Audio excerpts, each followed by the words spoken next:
तो ये हमारी यहाँ से चली आ रही परंपरा है कि हम बाहर से आने वालों को थोड़ा सा अच्छा ही देते हैं। आगे, आवासा बहुभैक्षा वै सर्वकामैरुपस्थिताः तथा पौरजनस्यापि जनस्य बहुशोभनं दातव्यम् अन्नं विधिवत् सत्कृत्य न तु लीलया सर्वे वर्णा यथा पूजां प्राप्नुवन्ति सुसत्कृताः न चावज्ञा प्रयोक्तव्या कामः क्रोधवशादपि यज्ञः कर्मसु ये व्यग्रः पुरुषः शिल्पिनस्तथा तेषामपि विशेषेण पूजा कार्या यथा क्रमं ये स्युः सम्पूजिताः सर्वे वसुभिर्भोजनेन च यथा सर्वं सुविहितं न किंचित् परिहीयते तथा भवन्तः कुर्वन्तु प्रीतियुक्तेन चेतसा। ततः सर्वे समागम्य वसिष्ठमिदमब्रुवन् यथेष्टं तत्सुविहितं न किंचित् यथोक्तं तत्करिष्यामो न किंचित् परिहास्यते। ततः सुमन्त्रमाहूय वसिष्ठो वाक्यमब्रवीत् निमन्त्रयस्व नृपतीन् पृथिव्यां ये च धार्मिकाः ब्राह्मणान् क्षत्रियान् वैश्यान् शूद्राश्चैव सहस्रशः। आवासा बहुभक्षा वै सर्वकामैः उपस्थिताः। फिर बता रहे हैं वही बात जो पहले बताई थी पूर्ववासियों के लिए, यही फिर विदेशियों के लिए और अतिथियों के लिए भी कह रहे हैं कि आवास कैसे हों, बहुभक्षा, भक्ष्य पदार्थ जिसमें पर्याप्त मात्रा में रखे हों। तो अतिथि आते हैं तो उनके कमरे में अपने यहाँ भी रखे जाते हैं ना, कुछ ड्राई फ्रूट रखते हैं, कुछ फ्रेश फ्रूट रखते हैं, पानी रखते हैं, और उनको गर्म पीना है तो केटल आदि रख देते हैं। और बड़े बड़े होटलों में तो किन्हीं को चाय कॉफ़ी पीनी है तो वो भी साथ में रख देते हैं। तो आवास सुंदर भी हों, बड़े भी हों, और कैसे हों, बहुभक्षावई, उनमें खाने पीने की भी पर्याप्त व्यवस्था हो, उनको बाहर ना जाना पड़े। सर्व कामई ही उपस्थिताः, जिसकी जैसी कामना है तो वो सारी चीजें वहां उसको मिल जाएं, तो सब चीजें रख दो खाने पीने की वहां पर।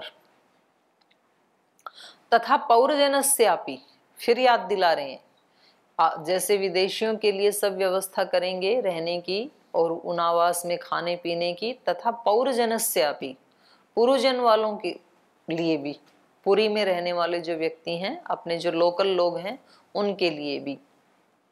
पौरजनस्यापि जनस्य बहुशोभनम, उनके लिए भी सुंदर व्यवस्था कर दें। दातव्यम अन्नम विधिवत, और ये जो खाने पीने की चीज देंगे, जो अन्न देंगे, ये कैसे देना है, विधिवत दातव्यम, जैसा शास्त्र में विधान है वैसे देना। शास्त्र में क्या विधान है, श्रद्धा से देना, प्रेम से देना, सम्मान के साथ देना, ये है। तो दातव्यम अन्नम विधिवत, सत्कृत्य, उनका सत्कार करते हुए देना। वो ऐसे देना जैसे आहुति देते समय क्या बोलते हैं, इदम अग्नये इदं न मम, मेरा नहीं है ये, आपका ही था, मैं निमित्त बन गया, आपकी वस्तु आपको देने में मैं निमित्त बन गया, तेरा तुझको अर्पण नहीं कुछ है मेरा। तो ऐसे हम किसी को कोई वस्तु देते हैं तो अपने मन में सोच लेना ये उसी की थी, आपकी नहीं थी, आप तो निमित्त बन गए देने में। उनको कौन दे रहा है, भगवान दे रहा है, उन्हीं का ही था, उन्हीं के हिस्से का था।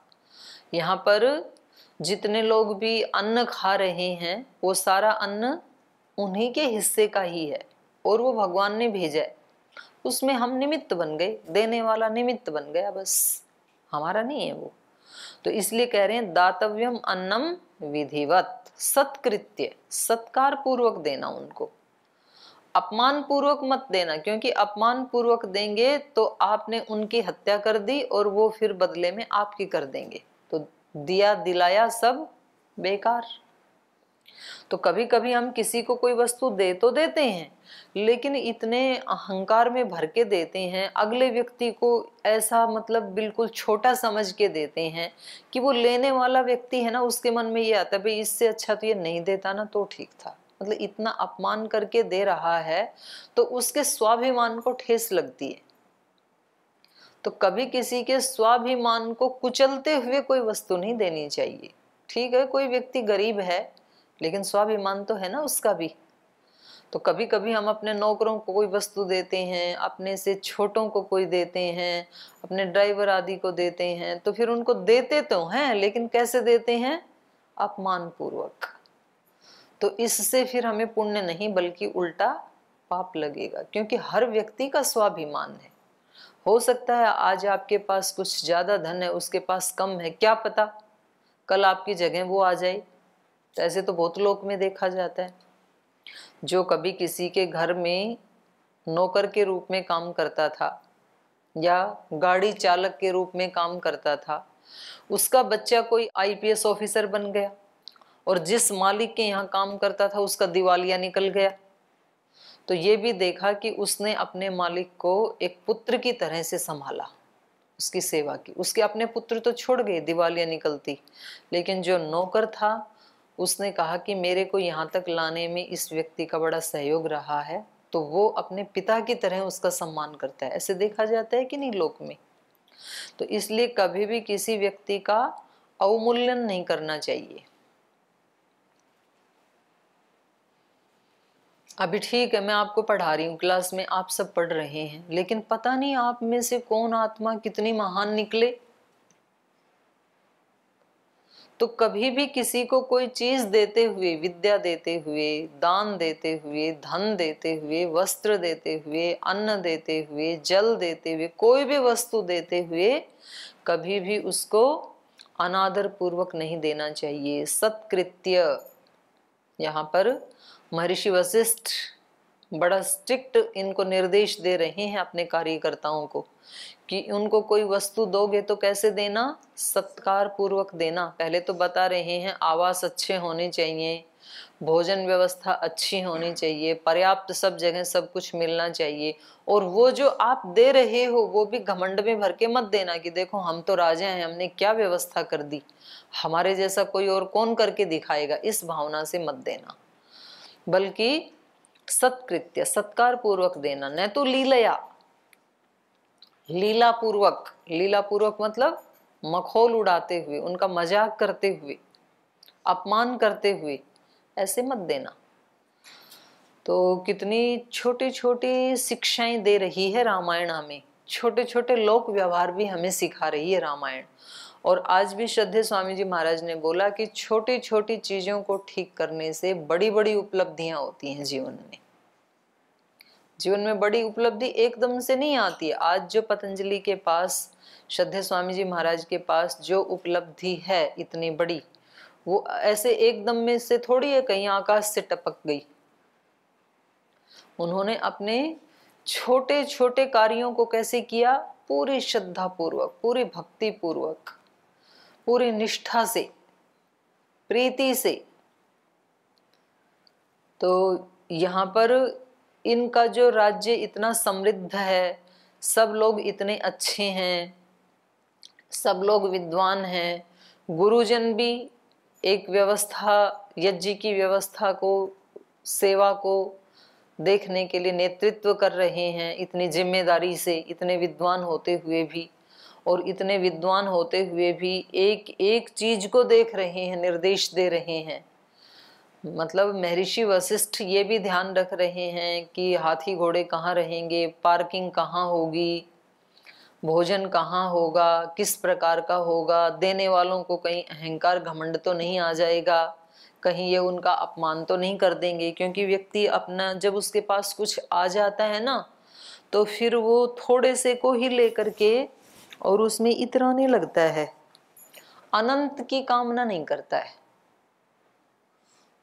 तो फिर वो उसकी हत्या कर देता है वहां पर, जो उपलब्धि हुई थी उसको वो वहां पर खुद ही कुचल देता है। फिर उससे आगे तो बढ़ेगा ही नहीं, क्योंकि उसने तो खुद ही अपने पैर काट दिए, आगे चलेगा ही नहीं अब।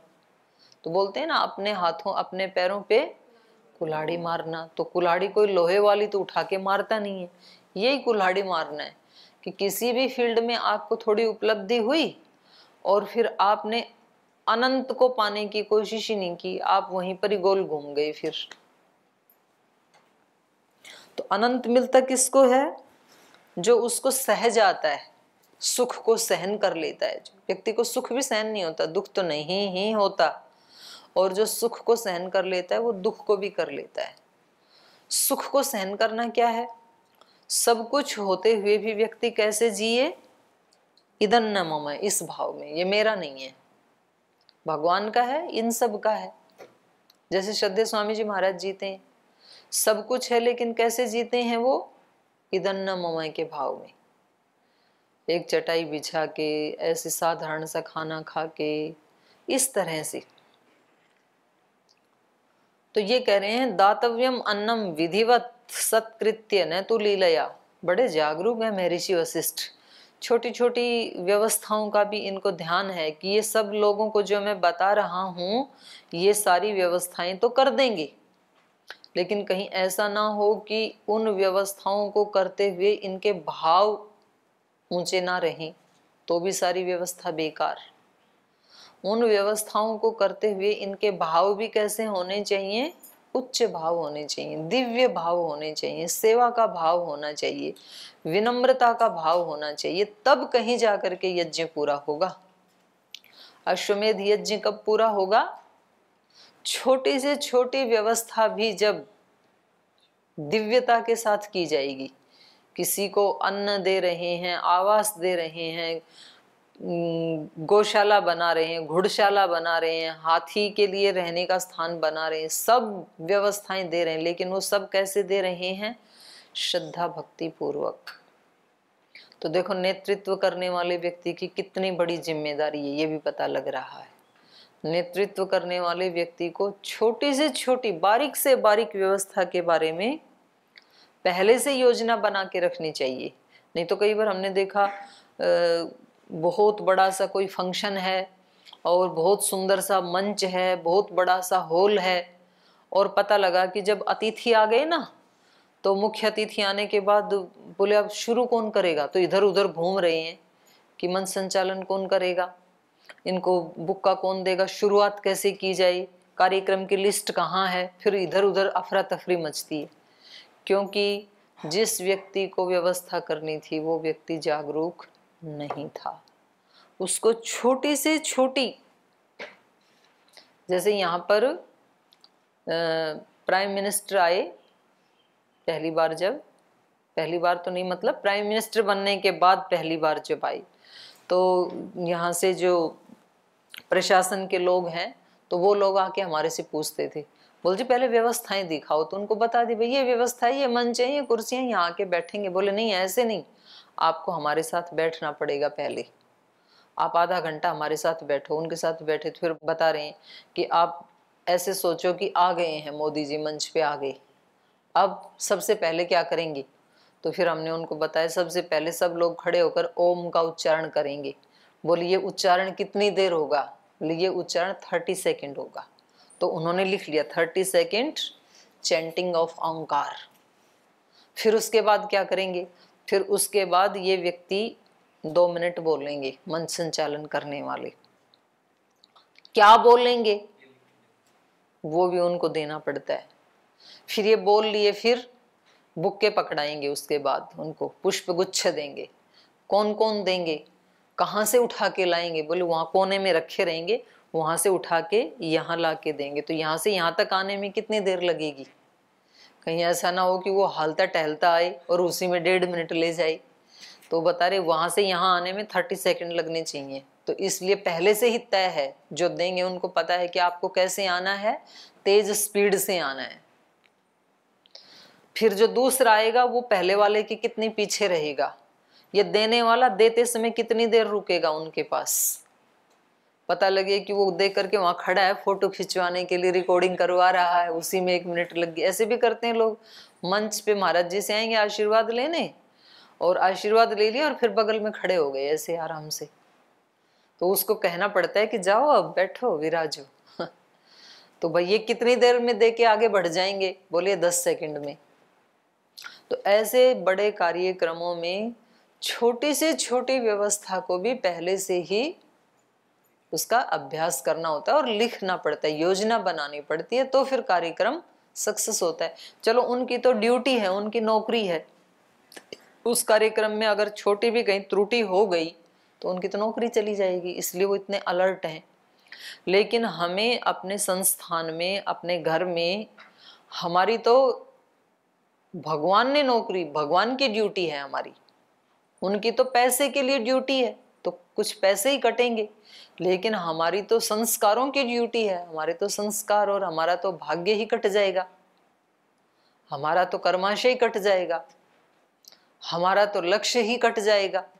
क्योंकि हम काम किसके लिए कर रहे हैं? कुछ पैसे के लिए नहीं कर रहे हैं, हम काम किसके लिए कर रहे हैं? भूमा को प्राप्त करने के लिए। जो वही भूमा तत्सुखम, हमारा तो लक्ष्य धूमिल हो जाएगा अगर हमने अश्रद्धा से किया तो, अगर हमने अपमान पूर्वक किया तो, सत्कार पूर्वक नहीं किया तो, श्रद्धा पूर्वक नहीं किया तो कितना बड़ा लॉस हो जाएगा। वो लॉस तो दिखाई देता है व्यक्ति को, भाई नौकरी चली जाएगी। इसलिए ड्यूटी कैसे करनी है? अलर्ट होके। एयर होस्टेस फ्लाइट में उसको पता है यदि तू नहीं मुस्कुराई नौकरी चली जाएगी, तो कुछ पैसे के लिए वो अपनी ड्यूटी कैसे करती है? मुस्कुराते हुए। यद्यपि उसकी आर्टिफिशियल है, लेकिन तो भी उसको पैसे चाहिए, उसके पैसे ना कटें, इसलिए वो उसको भी करती है। लेकिन जिसको भगवान की नौकरी करनी है तो उसको ऐसे आर्टिफिशियल मुस्कान की जरूरत नहीं है, लेकिन हर काम करते हुए उसके दिल में क्या होना चाहिए? श्रद्धा, सात्विकता और एक विनती का, प्रार्थना का भाव। जो हम मंत्र बोलते हैं ना, व्रतम चरिष्यामि तच्छकेयम, व्रत लिया ये कि 1 घंटा जो पढ़ रहे हैं, पढ़ा रहे हैं, ये क्या होगा? भगवान की पूजा होगा ये, और मैं इसको पूजा की तरह ही कर सकूं। तच्छकेयम तन्मे राध्यताम राध साध संसिद्धौ, ऐसी मुझे सिद्धि देना, ऐसी शक्ति देना, ऐसी कृपा करना। आपकी कृपा से हो सकता है ये, वरना मैं तो अल्पज्ञ हूँ, पता नहीं कब कहाँ चूक जाऊं, बीच में किधर से किधर चला जाए माइंड। इसलिए आप रक्षा करना, प्रार्थना की जाती है। यही रहस्य है प्रार्थनाओं का। ये कोई परिपाटी नहीं है कि भाई ये जो वैदिक धर्म वाले हैं ये तो हर काम को करने से पहले ओम बोलते हैं, हर काम को करने से पहले मंत्र पाठ करते हैं। बोले पढ़ाई कर रहे हैं क्लास में, पढ़ाई के समय मंत्र बोलने का क्या मतलब है? भाई तुम पढ़ाई कराओ अच्छे से। नहीं भाई, पढ़ाई का भी महत्व है और मंत्र का भी महत्व है। मंत्र की तो बहुत बड़ी महिमा है। मंत्र का मतलब है कि जो हम कार्य कर रहे हैं तो किस फ्रीक्वेंसी पे अपनी चेतना को सेट करके हम वो कार्य कर रहे हैं। मंत्र कोई शब्द नहीं है, मंत्र हैं इस ब्रह्मांड में फैली हुई अलग अलग फ्रीक्वेंसीज। जैसे बाहर का वो देखते हैं ना हम ब्रह्मांड का चित्र, तो उसमें क्या दिखाई देता है? नीला नीला आकाश, फिर उसमें कुछ स्टार्स, कुछ तारे सितारे, बादल, हवाएं, वो सब दिखाई देता है। और उपनिषदों में कहा यथा ब्रह्मांडे तथा, तो हमारे जो मस्तिष्क की बनावट है ना वो भी ब्रह्मांड जैसी ही है। यहाँ पर जो अलग अलग विचार हैं, उनके जो वाइब्रेशंस हैं, उनके वो जो उस प्रकार के जो हार्मोन्स पैदा होते हैं, तो वो ऐसे ही हैं। कहीं कोई स्टार जैसे है, कहीं कोई ऐसे ऐसे बादल जैसे है, तो ऐसे ऐसे वो पैदा होती हैं शक्तियाँ, वो फ्रीक्वेंसीज, वो वेव्स पैदा होती हैं मस्तिष्क में। ऐसी ही बनावट है हमारे अंदर की भी। तो इसलिए कहा जाता है कि मंत्र कभी भी अशुद्ध उच्चारण नहीं करना चाहिए। आप मंत्र का अशुद्ध उच्चारण करेंगे ना तो फिर नेगेटिव फ्रीक्वेंसी के साथ आपका माइंड सेट हो जाएगा, जो आप बोलते हैं वैसी ही फ्रीक्वेंसी पैदा होती है, ये तो साइंस ने खोज लिया। जब आप गायत्री मंत्र बोलते हैं तो एक अलग प्रकार की फ्रीक्वेंसी जो काम कर रही है, एक वेव्स काम कर रही हैं पॉजिटिव एनर्जेटिक इस ब्रह्मांड में, उनके साथ आपका कनेक्शन हो जाता है। और फिर वो ही आपके चित्त की जो स्थिति है, हमारे जो मस्तिष्क में और बाहर ब्रह्मांड में भी हम देखते हैं, सुबह सुबह के सूर्य को सब प्रणाम करते हैं, उसको देखना चाहते हैं, उसको अर्घ देना चाहते हैं, पूजा करना चाहते हैं। क्यों? क्योंकि सुबह सुबह सूर्य से अल्फा किरणें निकलती हैं। उसकी जो रेज हैं, 5 प्रकार की रेज होती हैं, beta, alpha, theta, gamma, delta. तो सुबह सुबह की जो सूर्य की किरणें हैं वो अल्फा किरणें होती हैं, अल्फा रेज। अल्फा का मतलब है जब अल्फा रेज हमारे माइंड में होंगी उस समय हमारे श्वास चलेंगे 1 मिनट में केवल 15। और जिस समय हमारे मस्तिष्क में बीटा रेज एक्टिव होंगी, बीटा वेव्स क्रियाशील होंगी, तब हमारे श्वास की संख्या होगी 30, जस्ट डबल हो जाएगी। ये मतलब ऐसे ही थोड़ी है कि ये ऋषि ऐसे ध्यान करते थे और ऐसे मुद्राएं बनाते थे। मुद्राओं का भी महत्व है। ये मुद्रा बनाते ही अलग प्रकार की वेव्स,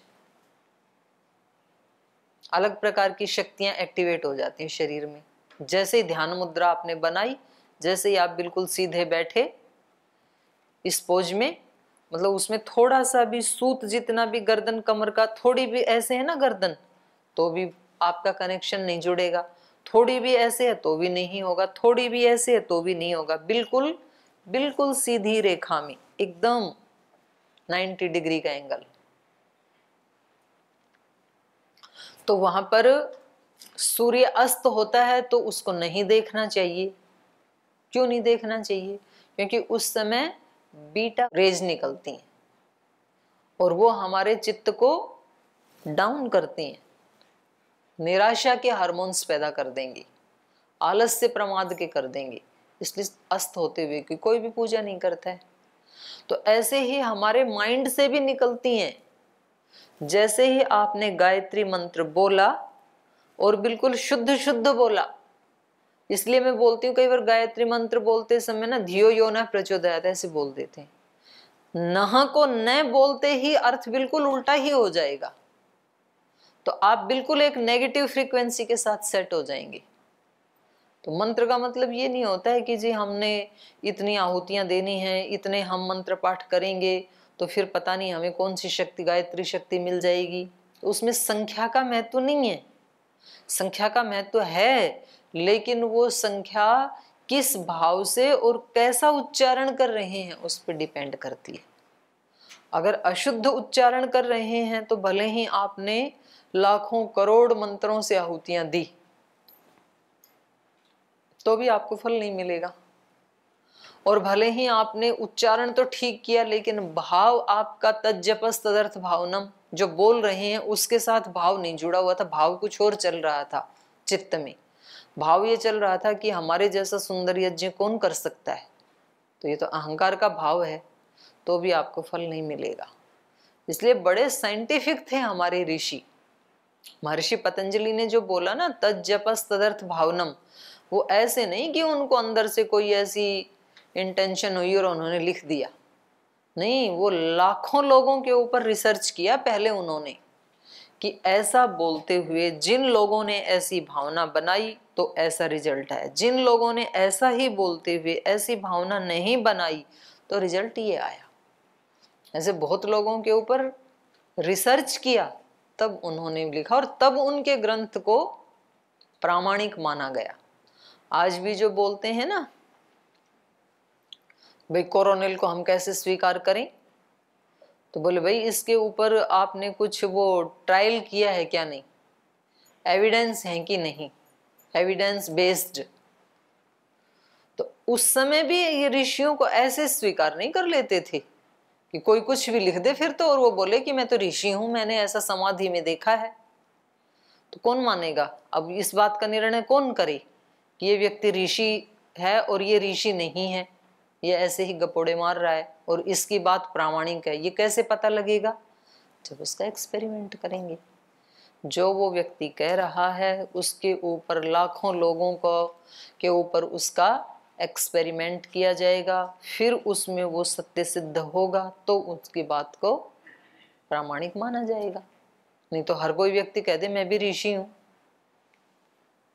तो ऐसे नहीं माना जाता। तो इसलिए इन्होंने कहा तज्जपस तदर्थ भावनम, जो आप मंत्र पाठ कर रहे हैं वैसा ही भाव भी रखें। और यदि आपका उच्चारण भी बिल्कुल ठीक है, आपका भाव भी श्रद्धा से भरा हुआ है, तो निश्चित रूप से उन शब्दों की अपनी फ्रीक्वेंसी होती है इस ब्रह्मांड में और उनके साथ हमारा कनेक्शन होता है और वो शक्तियां हमें प्राप्त होती हैं, इसमें कोई डाउट नहीं है।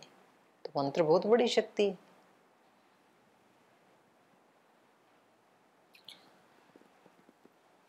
तो यहां पर भी छोटी छोटी व्यवस्था किस भाव से कर रहे हैं, इसके ऊपर ध्यान कौन दे रहे हैं? एक ऋषि दे रहे हैं, क्योंकि ऋषि ही ध्यान दे सकता है कि भाई तुम कार्य तो कर रहे हो, मैं तुम्हें ड्यूटी पे भी लगा रहा हूं, लेकिन उन कार्यों को तुम्हें कैसे करना है? दिव्य भाव से, यज्ञ भाव से करना है, क्योंकि इन सब व्यवस्थाओं को मिलाकर के ही यज्ञ पूरा होगा। केवल ये नहीं है कि अग्नि जला करके जो महाराजा दशरथ आहुतियां देंगे वो तो यज्ञ है और बाकी के लोग चाहे कैसे भी रहें, उनके जो कार्यकर्ता हैं कैसा भी मिसबिहेव करें तो वो थोड़े यज्ञ में आता है ना। ना, इन सबको मिला के यज्ञ बनता है और इसीलिए इसकी ड्यूटी महर्षि वशिष्ठ को दी गई है, इतने बड़े विद्वान व्यक्ति को। नहीं तो कोई भी अयोध्या का व्यक्ति कर लेता। भाई भोजन की व्यवस्था, आवास की व्यवस्था, ये इतने बड़े आत्मवेता और ब्रह्मवेता ऋषि को देने की क्या जरूरत थी? कोई भी हमारे जैसा कर लेता। तो क्या कोई कमी थोड़ी थी वहां पर? विद्वानों की कमी थोड़ी थी, कितने विद्वान है अयोध्या में। लेकिन किसको दी गई? जो उस यज्ञ की छोटी से छोटी व्यवस्था को भी इतनी बारीकी से, इतनी श्रद्धा से, और जो उसकी विधि है शास्त्र में, जो उसके लिए विज्ञान है, उस विज्ञान संगत ही उसको करवा सके। और दूसरे की बात लोग मानेंगे भी नहीं, ये भी एक बात है। मान लो कोई हमारे जैसा व्यक्ति कहे कि भाई आप इस कार्य को पूरी श्रद्धा के साथ करना, तो मानेंगे ही नहीं आवास वाले। और श्रद्धेय स्वामी जी महाराज कहते हैं कि भाई भोजन कैसे बनाना? ऐसे बनाना, तो 100% मानेंगे, क्योंकि उनको एक ऋषि कह रहे हैं। तो इसलिए भी यहाँ वशिष्ठ ऋषि की ड्यूटी लगाई। नेतृत्व में हमेशा किसकी ड्यूटी होनी चाहिए? जो स्वयं उस प्रकार का प्रामाणिक जीवन जी रहा है, तभी तो उसकी बात को मानेंगे, नहीं तो कौन मानेगा फिर। तो इसलिए इन्होंने कहा दातव्यम अन्नम विधिवत सत्कृत्य न तो लीलया, न तो लीलया, सत्कार पूर्वक देना, लीला करते हुए, मजाक में मत देना, कोई चीजें उपहास करते हुए मत देना, किसी का अपमान करते हुए मत देना। सर्वे वर्णा यथा पूजां प्राप्नुवन्ति सुसत्कृताः न च अवज्ञा प्रयोक्तव्या काम क्रोध वशात् अपि। सर्वे वर्णा यथा पूजां प्राप्नुवन्ति, कह रहे हैं ऐसी व्यवस्थाएं होनी चाहिए जहां पर सर्वे वर्णा, चाहे कोई ब्राह्मण क्षत्रिय वैश्य शूद्र किसी भी वर्ण का व्यक्ति है, चाहे कोई ब्रह्मचारी है, गृहस्थ है, सन्यासी है, वानप्रस्थी है, किसी भी वर्ण आश्रम का व्यक्ति है, तो वो यथा पूजाम प्राप्नुवन्ति, यथा योग्य उसकी पूजा की जाए। तो सबका व्यवहार अलग अलग होगा, तो सबके साथ कैसा व्यवहार किया जाए? यथा योग्य, जिसकी जैसी पात्रता है वैसा किया जाए। सुसत्कृताः, लेकिन सब कैसे होने चाहिए? सुसत्कृत, सबका सम्मान होना चाहिए। सबके साथ यथा योग्य व्यवहार होगा तो वो ही उनका सम्मान है। न च अवज्ञा प्रयोक्तव्या, अवज्ञा का कहीं भी प्रयोग नहीं करना है। जैसा आपको कहा जा रहा है, जैसी आपको आज्ञा दी जा रही है, वैसा ही आपको पालन करना है, वैसा ही प्रयोग करना है। न अवज्ञा प्रयोक्तव्या काम क्रोध वशादपि, अपनी कोई व्यक्तिगत कामना से युक्त होकर के या क्रोध से युक्त होकर के, मोह से युक्त होकर के, लोभ से युक्त होकर के। तो इसलिए कह दिया काम क्रोध वशात अपि, काम क्रोध आदि किसी भावना से, किसी अपने व्यक्तिगत कमजोरी से युक्त होकर के भी आपको अवज्ञा नहीं करनी है। जो आपको आज्ञा दी जा रही है महर्षि वशिष्ठ के द्वारा, उसका आपको 100% पालन करना है, वैसा ही करना है, क्योंकि ये यज्ञ का कार्य है। और ये यज्ञ किस लिए हो रहा है? राजा की संतान की उत्पत्ति के लिए किया जा रहा है। तो फल यहाँ पर आना ही चाहिए। जब हम यज्ञ करते हैं कोई, तो वहां पर हमारा विश्वास क्या होना चाहिए कि फल 100% आना ही है, निश्चित रूप से आना ही है। और ये हमारा जो भाव है, ये पॉजिटिव भाव, ये हमें उस फल की प्राप्ति करवाने में सहायक बनता है। और व्यक्ति का भाव ये है कि पता नहीं, कर तो रहे हैं, फल आएगा कि नहीं आएगा, टेंशन है, थोड़ी चिंता है, तो फिर फल आने में भी डाउट है। ऐसा व्यक्ति 100% कॉन्फिडेंट कब हो सकता है? जब उसने अपनी व्यवस्थाओं में कहीं भी कमी नहीं छोड़ी। जब व्यक्ति को पूरी की पूरी पुस्तक रटी हुई है, तो उसको एग्जाम देने में 100% विश्वास है कि मेरे एक अंक भी कोई काट नहीं सकता है। 100 में से 100 आने हैं निश्चित रूप से, क्योंकि कहीं से भी कुछ भी कोई पूछ ले, मेरे को सब कुछ याद है। तो अपनी व्यवस्थाएं जब 100% ठीक होती हैं, तो व्यक्ति को सफलता में कोई डाउट नहीं रहता है। तो ये 15 नंबर श्लोक से फिर हम कल पढ़ेंगे। आज समय हो गया, आज का सत्र यहीं हम विराम लेते हैं, शेष कल।